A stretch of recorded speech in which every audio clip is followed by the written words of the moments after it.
Welcome back to another episode of RevTalks. I'm Patrick. Obviously, today we're here with James. How's it going, James? Hey, Patrick. It's going well. How are you? Doing good, doing good. Thanks for coming on today. Obviously, in RevTalks, we're interviewing B2B founders, marketers. We're obviously here with James and give us a little bit of a background / kind of high view of what you do and what your company is. Absolutely. So my name is James Colistra. I'm the founder of Wonderfish, and we are a podcast booking agency.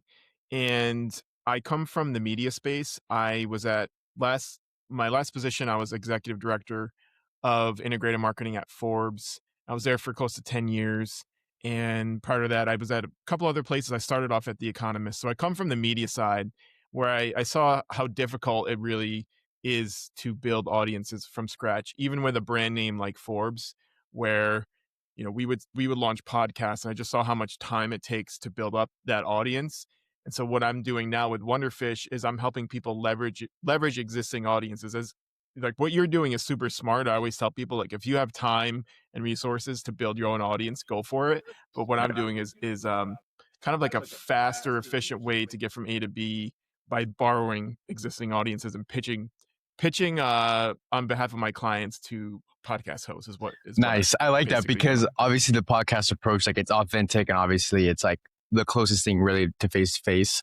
And I think it's super important because having that as a service is very black and white. So obviously you're like, here's what we do. This is our core of our business. How do you guys go about getting your customers these podcast calls, the paid ads, outreach? What kind of methodologies do you guys use? Yeah, and I'm pretty early on in my business journey because I was actually laid off from Forbes in 2024. That's part of my story, which I can get into. But I launched Wonderfish in 2024, and it's evolved since then. And I didn't really start focusing in on podcasts until about 6 months ago.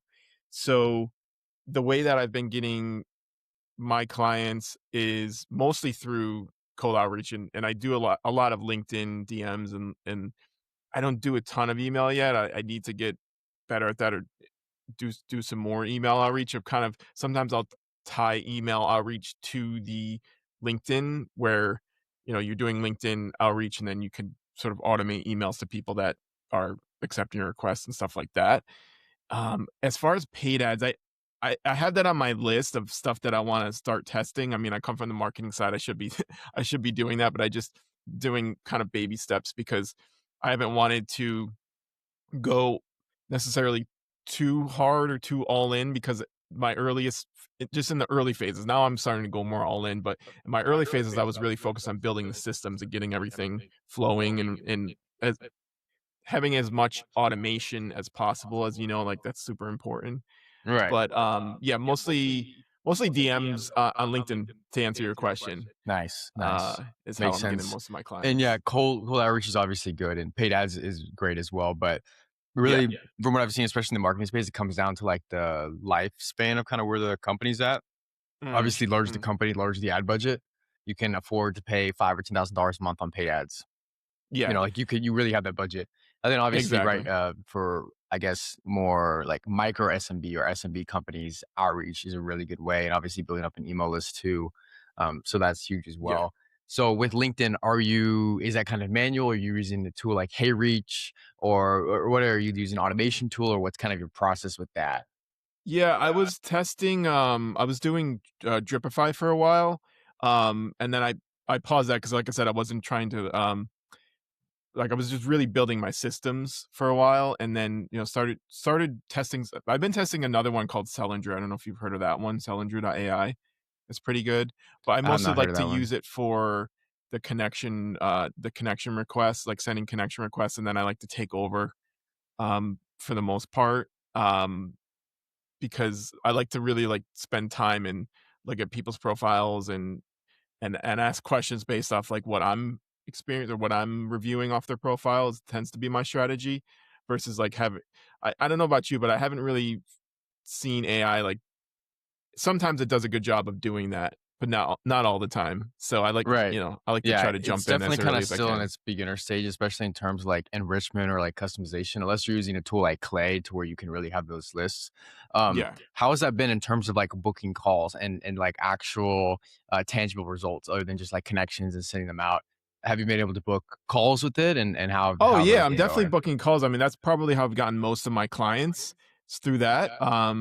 And I have also gotten some, obviously, like warm leads through referrals and things like that. It's For the most part, it's been cold outreach, and that's how I'm closing probably 90% of my customers. I'm starting some Nice. new strategies now where I'm going to be doing. So I started doing like LinkedIn lives.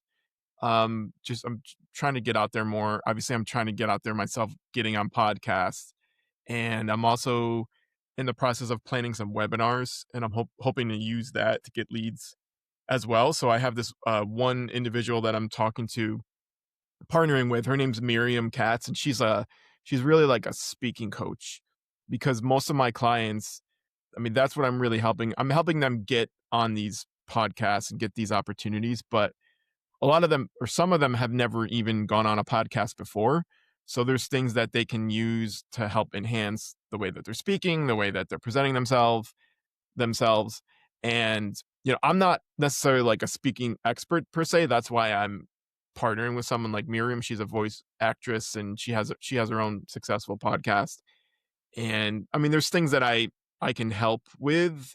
I'm developing my own framework for, and it's not completely there yet, but it's kind of funny. I'm actually calling it the F word framework because um everyone comes up with these frameworks.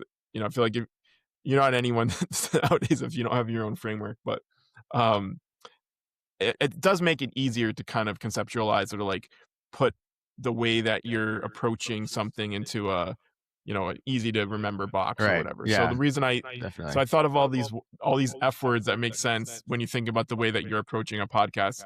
So the first one is feel, because we're emotional, human beings lead with our emotions, right? And that's why storytelling is so important. So I've found that when I'm telling stories that have some sort of memorable impact, or had an impact on my life, like the story, which I can get into, of the time that I was laid off. Like, that's something I've started telling people on podcasts. And for a while, I was actually afraid to do that because I thought it was going to make me look bad, and just it was kind of like a negative stigma, or um, I guess just that's like a perception, or you're concerned that people are going to have a negative perception of you if they hear that you were laid off. But then I started to realize that shouldn't be that Nice. way. Yeah. And I was Absolutely. inspired by other people, right? Yeah.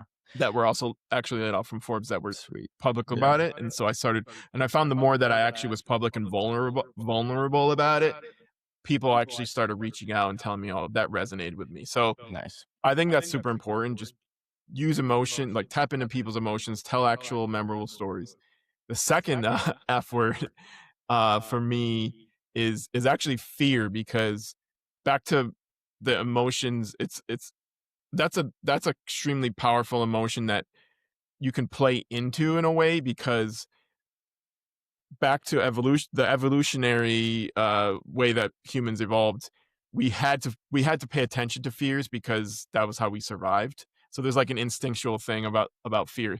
And the way that I like to think about that, or play into it, is what were the things that, like, in my own personal story, or in the things that I've witnessed just in building my business, what are the false beliefs that people have, or what are the things that are holding them back?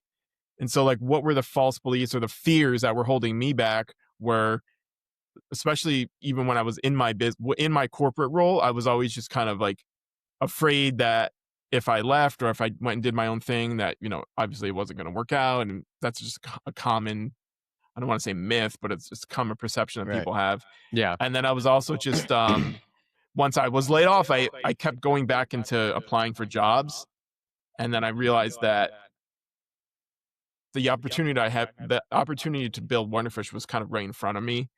But I also had this false belief that I wasn't a founder type, even though when I was at Forbes, I was around founders all the time, and I was hearing their stories. I never really associated myself in that way. So once I was able to get past that, change my Nice. mindset, and I had, thankfully, my wife supporting me there. Yeah. So Nice. that was the second F word. Then the third is frame. Like, the last two are pretty basic common sense, but Frame to me is just about like what is the way you're positioning yourself and like what is the big picture. So for me, like my big picture story is like what is your mission? And for me, it's that I am actually helping other people like myself tell their stories and find their voice, because when you're an entrepreneur nowadays you have to do that, right? We're in this era of AI where there's so much content and sort of synthetic content. So being real and telling human stories is kind of our competitive advantage. And so for me, my mission is basically helping people do that. That's what I found. That's where I find my passion. And then the last one is the last F word is fetch, because you always have to have a really strong call to action. Like so for me, it's go to, everyone says, "Oh, go to my website, go to Wonderfish," but no one's going to do that if you don't give them a real reason to. So have something that really drives people. So for me, I don't know if this is like the greatest call to action. I'm still working on this, but I created an assessment tool that you can go and you could figure out how influential you are and where you stand when it comes to influence, thought leadership, podcast guesting, all that sort of stuff. So I have a quick like 2-minute assessment tool on my website you can go and take. So that's how I'm approaching things. Sweet. Yeah, it makes sense. Using the framework you came up with to sort of vet Yeah. out those different things. It's nice. Um, right now, in terms of focus for Wonderfish, what are you currently focused on in the business? Great question. So as I said, in the early stages, which I'm obviously still in the early stages because I'm a startup, but my first order of business was getting the systems in place, and I use HubSpot as my source of truth, and I also right now I am using Smart Lead for email outreach, but I'm open Are to. you funded? Oh no, I'm Nice. all Are bootstrapped. you in the Yeah, sort of like are you hoping is something that's in the works for you, or are you totally against not that? right now because my current expenses aren't high enough to actually need it. I found, but things could change because I'll get into this, but I'm actually considering. I'm going down the route of almost becoming like a SaaS style company, which I'll Nice. get into. But Yeah, so sweet. yeah, as far as like the first order of business was getting all my systems in place. So I do use HubSpot. I use Smartlead. I use Slack. I use like getting Nice. everything kind of working, like functioning all Right. together, right? Um, And you said Smart Lead, right? yeah, which is fine. I mean, there's things I like about it, things I don't. So Yeah. that's why I'm always open to other options. Nice. And Um, I use yeah, Smart Lead for a while and Instantly too, so they're both kind of yeah, good yeah. I was sending. testing instantly as well. What kind of results have you seen Smart Lead give? Especially with I cold mean, I email. think, yeah, I think I thought it was very similar to instantly. I haven't had any major complaints. I actually switched from instantly because I had an issue where I set up my done. I did like their done for you emails, Oh yeah, yeah, yeah. I know what and you mean. then they did this like automated sweep, and they were like, "Oh, like your emails were affected," and they basically told me that I didn't do anything wrong, but I think what happens, and So you you're more purchased the done for you accounts? through instantly, Yeah. and I So think what there's no warm up process, so that's why. yeah, maybe that's what it was. I read that there's like a problem because you're associated with the infrastructure of other people that are like bunched together or something. Is that true? It's Where shared IP, yeah. It's yeah, a shared yeah, IP warm up pool, and obviously you're paying for the done for you. So you're not paying for it to go through a warm up period. You're paying for it to already be through the warm up period. You can start sending. yeah, And exactly. there's no fresh like relationship with the domains, so they're already kind of like Yeah. So that yeah, was a lesson learned. I was like, yeah, that kind of bothered me a little bit because yeah, yeah, yeah, definitely. so I ended up and I wanted to test Smart Lead anyway because I'm just in that testing phase. So I switched to Smart Lead, and Smart Lead, there's things about it that I don't like. For example, when you create a new campaign, you can't like I so say for some clients I have multiple variations of a pitch. If I go and I create like multiple variations of pitch, I can't sync those separate variations like I can't know that like I already sent an email to that existing email in a different variation unless I'm doing it like across all. Do you know what I'm saying? Like you Yeah. can't like Um. segment the campaigns that way. Also, It's how like many yeah. email accounts do you have in domains? I created 8 and I said this time I did it directly through Google. So how many cold emails are you sending a day? I have it set up where I think I can't send more than 100 per email account. I think I have it set up. But, I haven't been sending that many anyway, to be honest. Yeah, I have about 8 clients, and I send between, um, no more than, like, let me think. I probably send, like, 25 per day for each. Like, no more than that. Not even that many. Yeah. I It see. varies. Okay, It yeah. varies. Um, all right, Yeah. yeah. That's like super, super, super low volume. What kind of Yeah, it is results very low volume. have you gotten with that? Would you say like the results are solid with that, or Well, I need to I'm starting to beef it up more. So getting into the way that I do my podcast discovery outreach, I actually built an AI tool that allows you to research the podcast, find the emails for them, and then I pull it into a CSV file, and then I pull that into SmartLead. So I'm actually in the process where I'm testing, or I use VO as my like vibe coding tool. So I'm looking at potentially offering that externally, where people can actually log in and get the emails themselves. nice?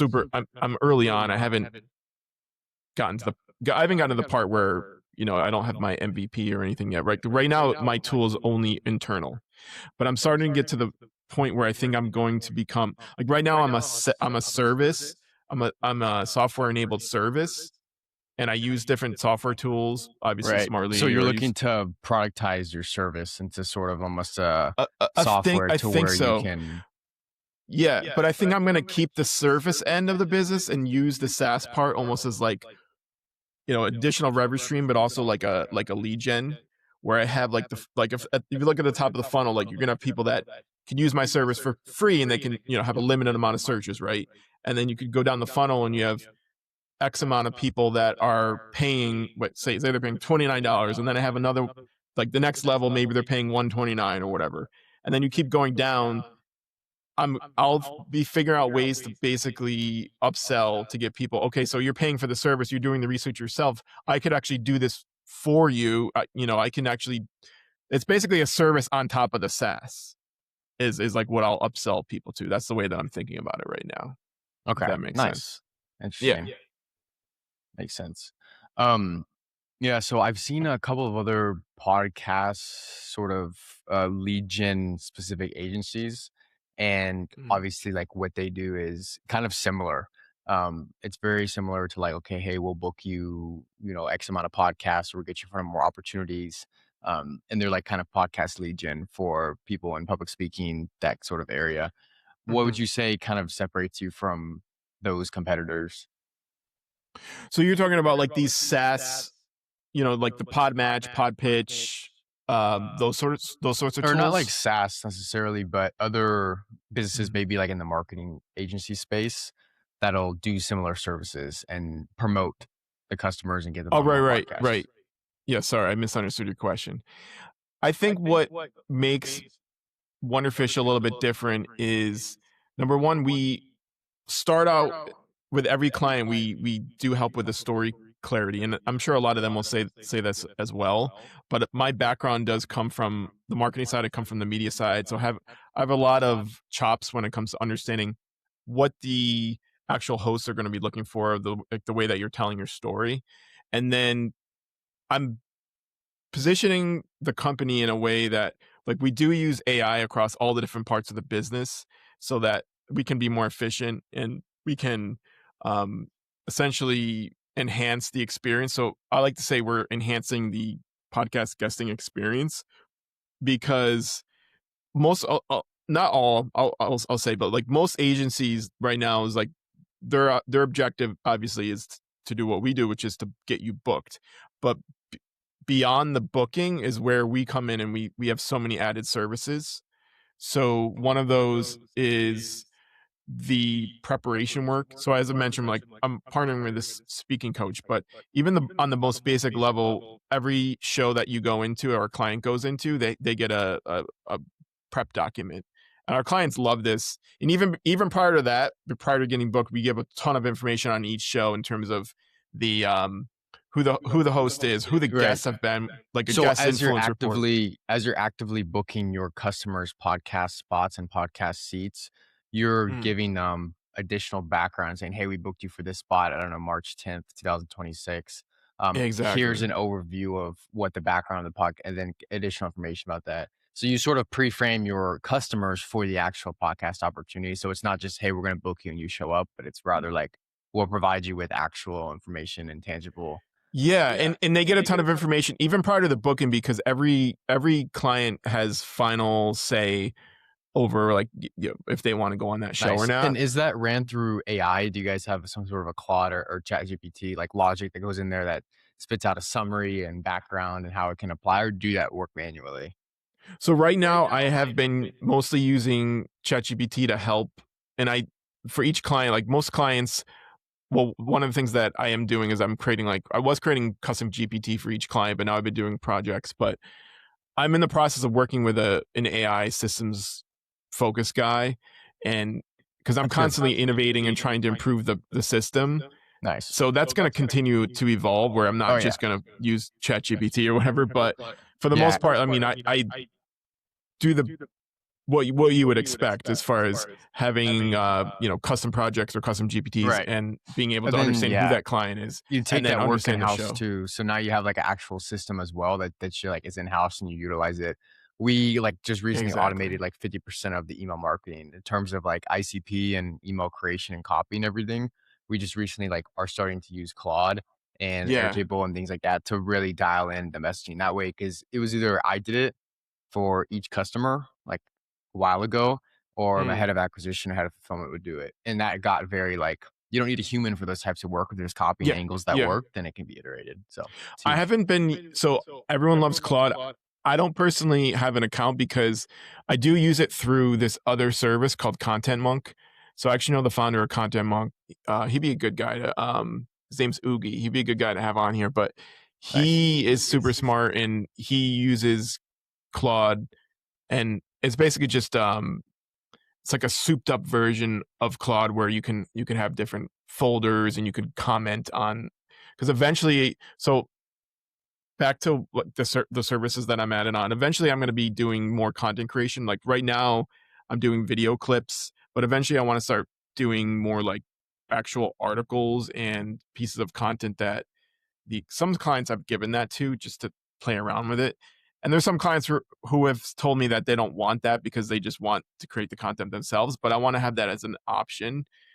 So this guy, the guy that built Content Monk Oogie, he basically uses Claude as and I think there's other different LLMs that he syncs up with, but I mean, there's a million of these services obviously right now in this Yeah, era, absolutely. everyone's Yeah. launching these things, but I don't know, maybe eventually I have like as I build Wonderfish as a SaaS tool, I have an all-in-one destination that you go to, and from the beginning of the process to the end, along the way, there's obviously an AI enabled elements, and one of them might be take the transcript and turn this into an article or whatever it might be. I just have to figure Right. out what makes the most sense because I can't build everything all at once. One of the Right. things I'm Yeah, actually absolutely. thinking about launching as a separate little tool that can also help me as a lead gen tool is right now the hardest one of the hardest things to identify is finding the right shows because there's 500,000 existing shows.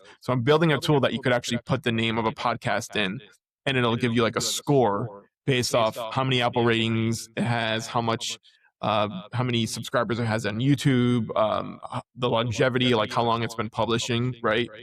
So Right. I'm actually building this right now, and you would just put the name of the podcast or type the name of the podcast in, and it gives you back a score because I can. The reason I wanted to build that because I need it internally because for some of my clients I charge based off the amount of podcasts, and then for other clients I'm just charging pay as they go for podcasts, but it's a tiered system where it depends on Right. the rating And of right this. now, how are you Yeah. currently charging your services? Are you doing a monthly retainer? Are you doing pay per podcast?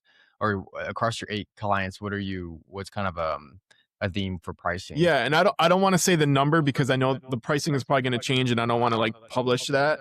But the way that I do is the way that I've been doing it. It initially was packaged where you get like 4 podcasts or you get 2 podcasts and you buy it all together and everything's just bundled in, like all those services that I talked Right. about. And then I found that for some people that doesn't really work. They want something a little bit more flexible because number one, a lot of people can be really picky. Some people aren't, but some people, like I said, they get the final say or approval over which shows that they go on. Yeah, absolutely. And I'd rather it just be a type of situation for people like that they just pay as they go. But I have an upfront charge because there is some sunk cost to me doing the work and doing like an initial workshop. So they'll pay for this workshop to get them up and running, do like the campaign configuration. Nice. And then after that workshop, they just pay as they go per podcast.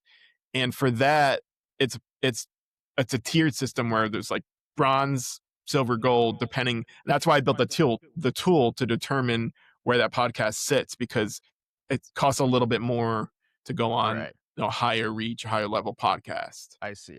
And then it's obviously Yeah. more valuable for them to be able to do that, and it takes a little bit more initiative from you because there's obviously less chance of them being able to get, or you being able to secure them that spot for the podcast. Yeah. So the perceived value is a lot higher with that. That makes sense.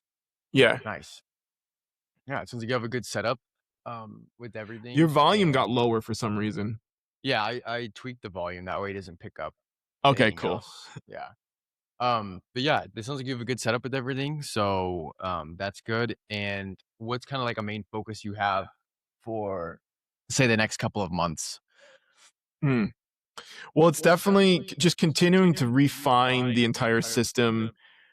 I've really systematized the process where there's as much automation as possible, but there has to be human intervention or human elements all along the way, obviously, because I like to say that every podcast that I'm putting in front of people passes the AI test first and then the eye test last, because AI still isn't perfect and it's going to make mistakes. And even with that's another thing that I want to mention with the pitching itself. I do have AI help with writing the initial pitch, but I'm always making edits, or I'm giving it really good inputs in order to get a really good output. But one of the things I'm not necessarily doing with AI, a lot of people are doing this. I wanted to see what your experience has been, is the personalization on an individual level for each pitch, because some people will say, oh, you're going to have a much more successful pitch if it's personalized, meaning you're actually referencing a past show that someone went on, right? That's like one example of a way you could personalize. But I haven't found the response rate to be that much higher when you do that. And because I think sometimes it could also come across as forced, or like they even know that AI did it. What is your current kind of like intent signal that you have in the emails? Like, what's kind of your copy that you say when you reach out to people? Well, what do you mean by intent signal? Like, because that can mean a couple of things. But well, you have to reach out to people in cold email to book them on a sales call or something for you to then pitch them on your podcast services. So how do you approach, like, what's your intent? So for me, because most of my pitching, what I was referring to is actually the pitching for the clients to get them on the shows. So I'm actually pitching the podcast hosts, and for them, I'm just referencing the name of the show. Well, I'll say I lead with a really strong hook about the individual that I'm pitching, and to be honest, it's mostly about the individual, which people criticize that sometimes say, oh, make it about them or whatever. But that's what the host wants to know about, like that they're trying to review that potential guest. But from a client standpoint, when I'm pitching clients, I don't know that I have. I do use intent signals on using my LinkedIn automation, and it'll look at different people's profiles or reach out to people that are engaging with specific profiles. And the ones that I've actually found success with are individuals that are content focused. Can't think of any particular names, but really smart people when it comes to content, because the individuals that I want to get in front of are the people that they understand how important it is to have a content strategy, and at least they've shown that interest. Like that's the kind of the intent signal. And so that's where I found success, is just reaching out to people that have interacted or engaged Okay, with yeah, that people makes that are sense. talking The about that. people that Yeah. have interacted with them, yeah. And Yeah. I think for you, it's probably more just a volume game. You might need to Yeah. just get in front of more people, to be honest, just buy more domains, more email accounts. Because I don't know Mm. if you watch Alex Ramosi at all, Yeah. Yeah. but his stuff is its volume. Volume negates luck, and obviously, Yeah. like when I was sending like 500 or 1,000 cold emails a day. A while ago, it was great, but I would get results much slower than if I were to send 3 or 4K a day.